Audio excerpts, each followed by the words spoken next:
अध्यक्ष महोदय, जालन्यामध्ये धनगर समाजाचा 1 लाखापेक्षा जास्त मोठा मोर्चा झाला आणि धनगर समाजाची या मोर्चाद्वारे मागणी होती की महाराष्ट्र आणि इतर काही राज्यामध्ये धनगर ही जात धनगड अशी स्पेलिंग मिस्टेक झाली आहे, त्यामुळे धनगर समाजाला एसटी मध्ये समावेश करावा अशा प्रकारची मागणी या मोर्चाच्या माध्यमातून झाली।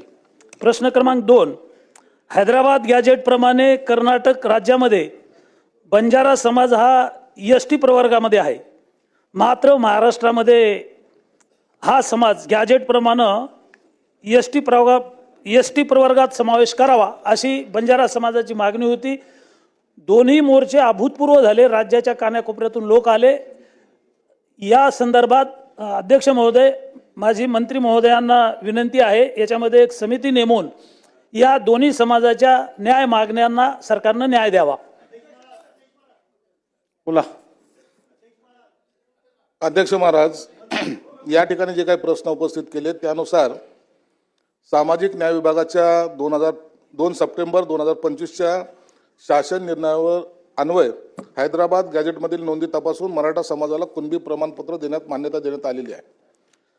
यांनी जो धनगर समाजाचा जो प्रश्न उपस्थित केला आहे, त्या समाजाला अनुसूचित जाती प्रवर्गातून आरक्षण मिळण्याबाबतची मागणी यापूर्वीची असून हा विषय आदिवासी विभागाकडून हाताळण्यात आलेला आहे।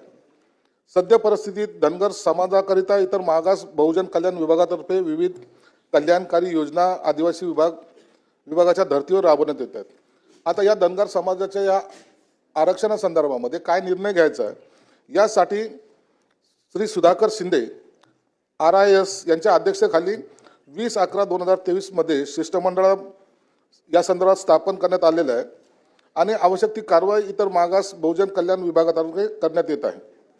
बंजारा समाजाला अनुसूचित जाती प्रवर्गातून आरक्षणाची मागणी करणारे गोर सेनेचे 10 सप्टेंबर 2025 रोजी निवेदन शासनास प्राप्त झालं होतं।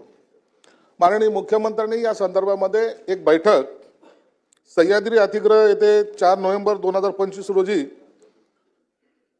सन्माननीय मंत्री महोदय संजय राठोड व इतर त्यांचे सर्व सहकारी समाजाचे इतर घटक यांच्यासोबत एक बैठक घेतली। या बैठकीमध्ये याचा अभ्यास करून अहवाल सादर करण्यासाठी माननीय उच्च न्यायालयाचे निवृत्त न्यायाधीश यांच्या अध्यक्षतेखाली समिती स्थापन करून 3 महिन्यात समितीने आपला अहवाल शासनास सादर करावा व याबाबत कारवाई आदिवासी विभागाने करावी असे माननीय मुख्यमंत्र्यांनी निर्देश दिले आहेत। त्यानुसार कारवाई